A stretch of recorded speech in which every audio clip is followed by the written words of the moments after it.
Good morning, everyone. Today we're going to embark on a journey about the intricacies of email communication protocols. We're going to focus today on POP3S and SMTPS.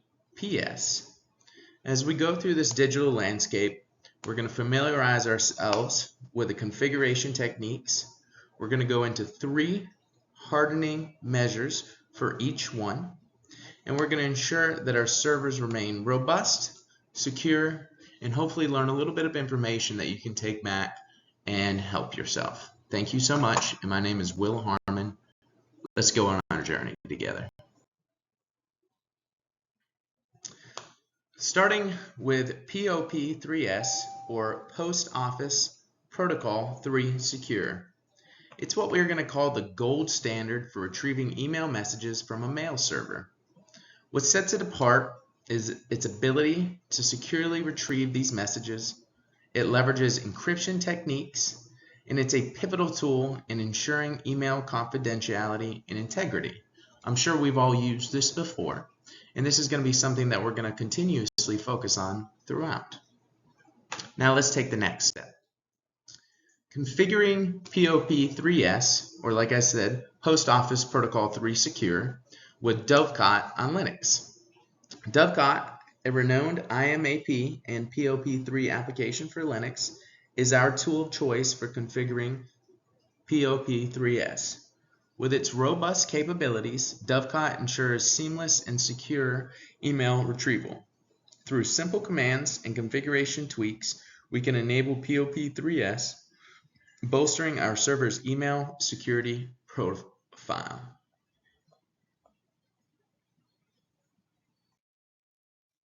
Now let's go over some hardening recommendations for Dovecot POP3S. Now with Linux, of course, we have to make sure that we're doing the right thing. So as we venture into hardening for POP3S, 3 cardinal principles or rules emerge. First, always leverage TLS for encrypted and secure connections. Secondly, it's prudent to limit server access only to trusted IPs to make sure that we're not allowing more vulnerability. This is going to create a defense against potential attackers. And lastly, but definitely not the least important, the evolving threat landscape always requires regular updates and patches to make sure that we are up to date against vulnerabilities and attacks. Now, let's move a little bit over to SMTPS, or what we call Simple Mail Transfer Protocol Secure. An evolution of SMTP, it assures secure email transmission between servers, whether it's server to server or client to server. SMTPS encapsulates the communication, safeguarding it from prying eyes. Excuse me. Now, let's move over to configuring SMTPS with Windows. Internet Information Services, or IIS, while traditionally known for web services, also caters to email needs on Windows. Configuring SMTPS on IIS entails enabling the SSL and specifying port details, laying the foundation for a secure email transmission infrastructure. This is very important to make sure that we're going to stop for any vulnerabilities and making sure that we're not going to have any issues moving forward. Now, if you've used Windows, you're probably very familiar with this. And as we dive deeper into what we're going to do today, we're going to work on some hardening recommendations to make sure that one of the most used forms of email can just be changed just a little bit to provide the best defense position and posture to stop any vulnerabilities and attacks moving forward. Thank you so much. Here we go. The hardening recommendations for IIS SMTPS. So important here. So we have 3 hardening recommendations, and realize they're definitely not in order. You want to be able to implement all 3 and not just 1 or 2 from the top. So fortifying IIS for SMTPS involves a three-pronged strategy. Remember, not just one. We will begin with robust SSL certificates, cementing trust and encryption. Subsequently, strong authentication mechanisms deter unauthorized access. Finally, vigilance is key. Regularly monitoring and auditing of IIS logs unearths anomalies, potential threats, and vectors for attacks. Making sure to do all three is an important aspect of this three-pronged attack. Missing one out of the three can lead to vulnerabilities, and as we know, with Windows and using emails, one vulnerability can lead to a complete system overhaul. So important here that we do all three. Think about, are you doing 2 out of 3, 1 out of 3, or all 3?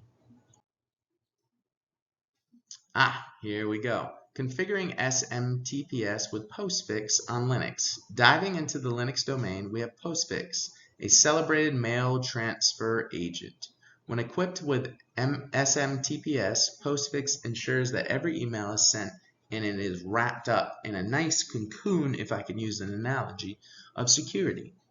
Through meticulous configurations involving certificates and ports, postfix stands as the head of email transmission security. Now we're going to go over some different steps and most importantly some hardening recommendations for postfix SMTPS.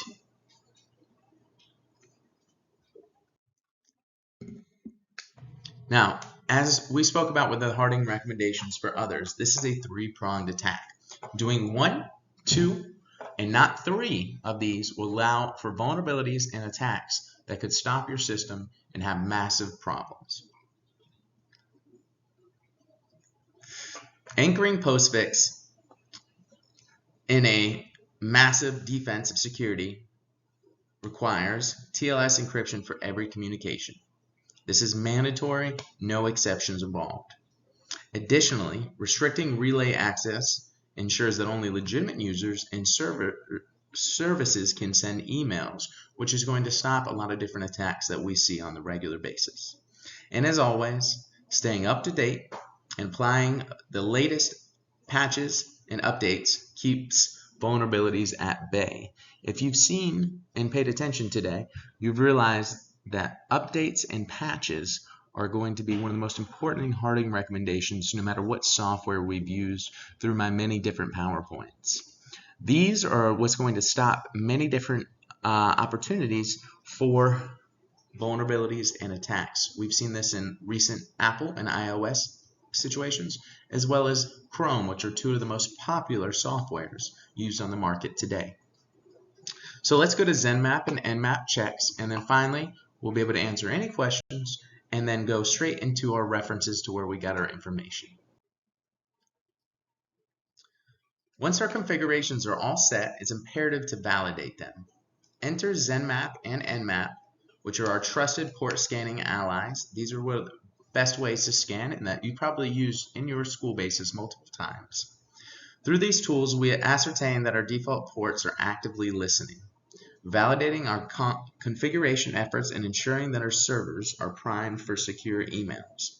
As we've gone through these PowerPoint, it's important to know we have to set it up correctly. Once we've been set up correctly, we have to go into our hardening recommendations, which are going to make sure that we are secure and have the best defense possible.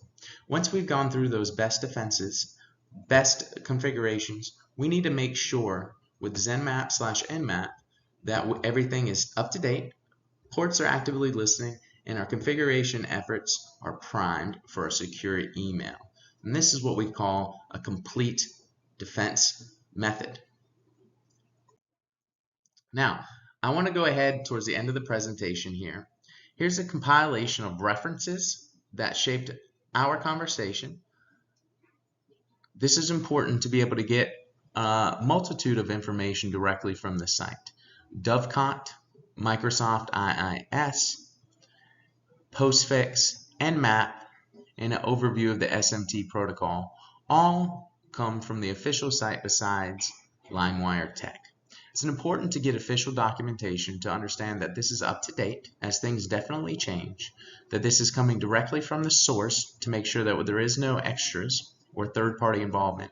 And then as personally, I like to include something from a blog, a journal, or an interviewer to get their firsthand perspective on how the actual systems work.